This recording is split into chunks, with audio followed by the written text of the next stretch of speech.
Just take a look at how much damage, take a look at that. This, believe it or not, all of the gameplay footage that you're about to see right now, it's going to be from New Game Plus.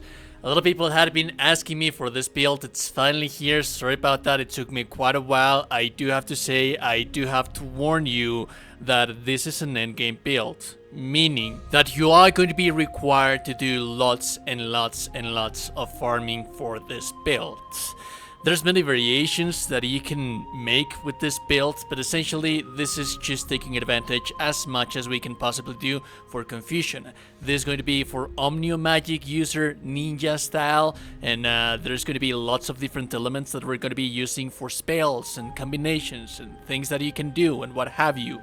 But like the burst damage, just looking at how much the health bar of the enemies looks like lasers, it's just insane, dude. This just trivializes the New Game Plus like you have no idea.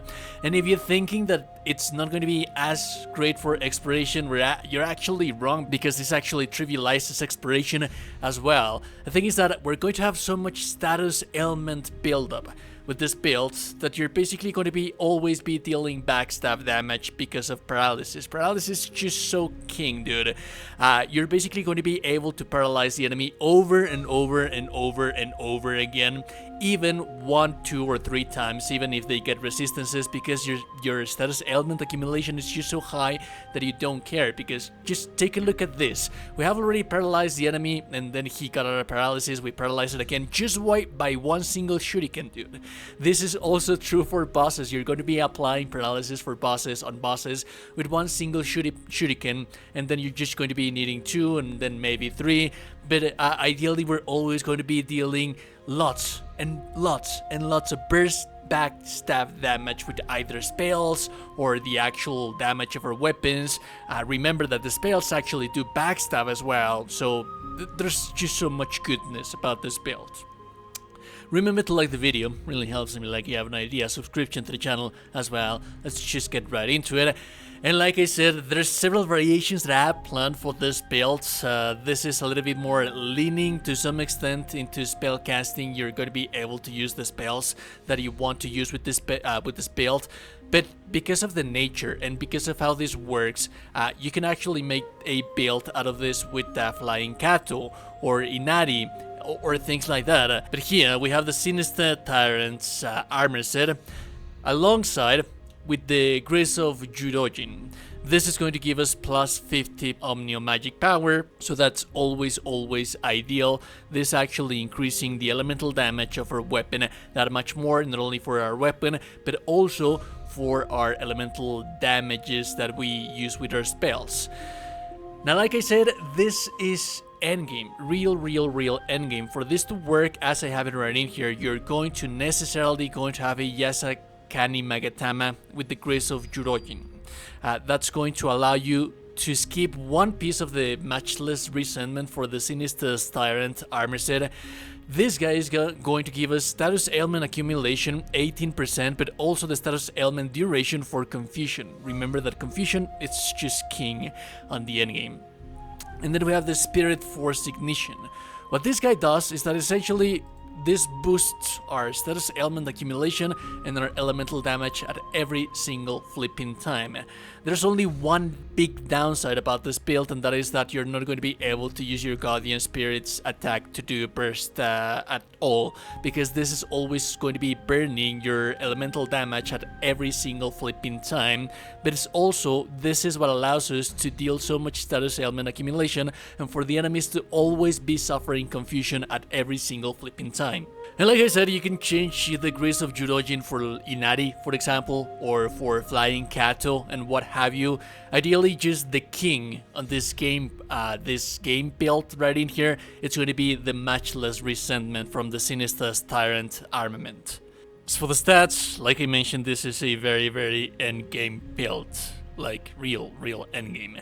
We need 19 points into Constitution, 20 points into Strength for us to be able to use the Sinister Tyrant's Armorset. Stamina 17 just for us to be able to fast roll and keep our agility on a And then here our intellect and our magic, it's actually, these guys are going to be the king. Magic is going to be increasing our elemental damage for all the spells that we're going to be using, but intellect is going to furthermore enhance the duration that we can actually use those spells, but also this increases confusion duration. This is also further multiplied by the actual Armorset bonus that we have for the confusion duration. So as soon as you have managed to meet the stat requirements for the actual Armorset, these two guys right in here are going to be your priority. Magic, of course, being the first, because this is where your main damage comes from. I did say that we cannot use our Guardian Spirit that much, but we can still take advantage of the actual passive bonuses that it gives us, like the elemental damage, 8.4%, that Kurama Tengu is going to give us. I think that this is the ideal one, because at the end of the day, most of our damage with this build comes.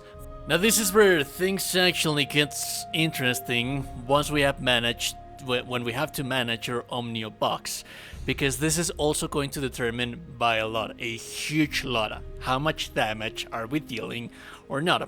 On our Yang position, my advice is that you always use Onis. Onis are just the goat in here. They increase the status accumulation and also they increase the element damage of any specific given element. This is going to be subject to change depending on what is it that you're fighting. If you're fighting something that it's weak to lightning, then you're going to have a Maelstrom Oni Beast core in here. If you're fighting something that it's weak to water, then you're going to be using the water in here. This also increases the status accumulation on the enemy depending on the one that you have here. This is also the same as for the actual fire. So these guys also have burning accumulation and also fire damage. So my advice is that depending on your fighting, you should always use Onis in here. Now for the spells that we're going to have, some of them are going to be mandatory, like for example the Sloth and Weakness Talismans. These are always going to be a base. You should always start the fight with a Weakness and a Sloth Talisman. Those are going to be the main debuffs. And then the actual management for the status ailments that you're applying onto the enemy, it's going to be up to you. You can be using familiars, you can be using elemental shots, you can be using like the hail shock talisman, the highest damaging talismans that you have available. But I'd say that you should always use your highest level damaging talismans like the hail shock once you have managed to apply all of the status for confusion that you want to apply into the enemy. This is going to be kind of like your nuke kind of damage talisman. Remember that this is also, it does not really have that many of them. I also have the Soul Release Talisman. This is also for nuclear damage. This is the one that I use whenever that I know that I have managed to apply the specific given status ailment upon the enemy. And then for applying at least 2 status ailments upon the enemy to start building the confusion, I just like to use the actual elemental damage on the weapon. This also increases the damage of the weapon and the elemental of it. Like, you have no idea, you have already seen the gameplay on how much damage we deal with this guy right in here. But this is also going to be passive build up for a second element that you can be swapping depending again on what is it that you're fighting. If you're fighting, if you already have fire in here, then I can have wind in here, I could have electricity, I could have water and what have you. You're always going to be changing. The ideal thing is that you never want to have the same element on your character, and you have a plethora of ways as an Onmyo magic user to be able to leverage and see how is it that you're going to be applying those status ailments. And while we are not using our ninjutsus as much as a means of damage, this is a build that I'm also planning as well. We already have a Shadow Arts ninjutsu build. I'm planning on making one with this guy specifically, but the ninjutsus for the calamities, you can use them to apply the status ailments upon the enemy. Remember that confusion has 3 tiers, the first two being the most important one of them all. So When you apply confusion to the enemy is going to be suffering more damage. Remember, there's a link in the description of me explaining to you how confusion works. But ideally, we just want to apply as many status elements on the enemy as we can possibly do. If we already have Fire Weapon and a Fire Familiar, then I can be using Thundering Calamity and Tempestuous Calamity. While they're not going to be dealing a tremendous and amazing amounts of damage, they're going to apply the status ailment upon the enemy in one single tap. Even when we don't have that many points into skill, because of how much we are building the status build up for our character, meaning that the enemies are always going to be on the third tier of confusion. And then the paralysis, I think that this is self-explanatory. You're going to be using this guy always to backstab. Your calamities, they can deal backstab damage. Your talismans, your spells, they can deal backstab damage. So you should only be using your calamities and your spells, the highest damaging one. Once you have managed to paralyze the enemy, even bosses, they're just going to require one shuriken with how much status element build-up we have. You go back into the enemy, you use whichever spell or thing that you have available that deals more damage, and then you continue with the punishment. And while exploration, you can basically abuse these guys. You're always going to be using this on basic single enemies, as you can see here. This is just hilarious, dude, how easy the game gets when you're just basically using one paralysis shuriken and then dealing burst damage to the enemy. And this is like, you can continue endlessly and endlessly and endlessly like that. And you're always at a peril. You never suffer any damage. As for the skills, I'd say that Attack Mastery 12 are the ones that you're going to be needing. I'd also say that since we can't really use our Guardian Spirits, then might as well play some Style Shift Flow in here so that we can manage to get rid of those burst attacks faster. Not that they're going to be throwing that many at us, because we're always going to be killing things faster than what it takes for them to actually do burst attacks. Now, this is also going to be subject to your personal preference and how is it that you feel that it fits to your playstyle. You're going to take for the mastery either Awakening or Volitional Onmyo Magic. Either of these guys they're just allow for you to have a little bit more versatility when it comes to actually buffing your character and applying the debuffs to the enemy. This gives you mobility, but I'd say all in all I just feel more comfortable with using Awakening so that I can just basically use my talismans as fast as I can from a safe position, and then I go back to fighting. This is going to give you the safe position because of how much movement you have while casting those Onmyo magics.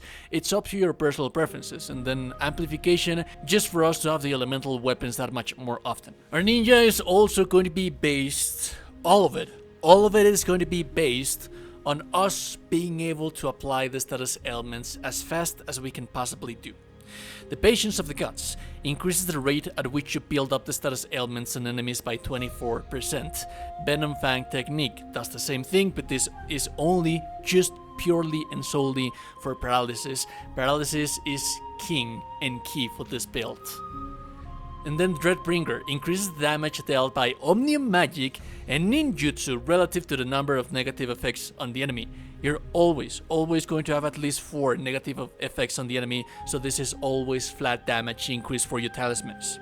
And then finally, the Wrathful Dragon inflicts the increased damage received elemental general damage on an enemy after you land the hit with a ninjutsu.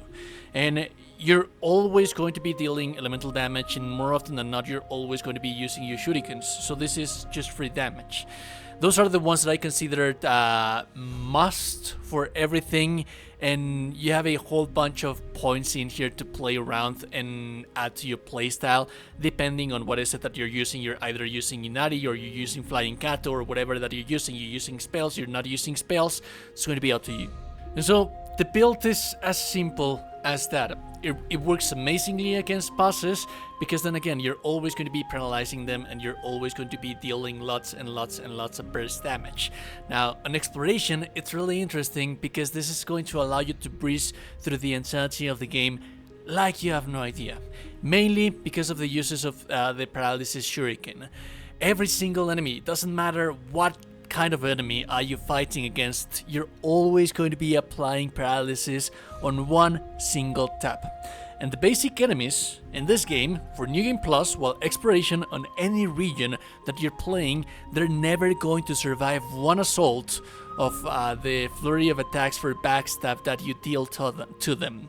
That's going to ensure that you actually recharge your paralysis back again and throw a new paralysis shuriken to something else. Rinse and repeat endlessly forever and ever and ever until the end of time. And this is just how filthy and broken this is while exploration.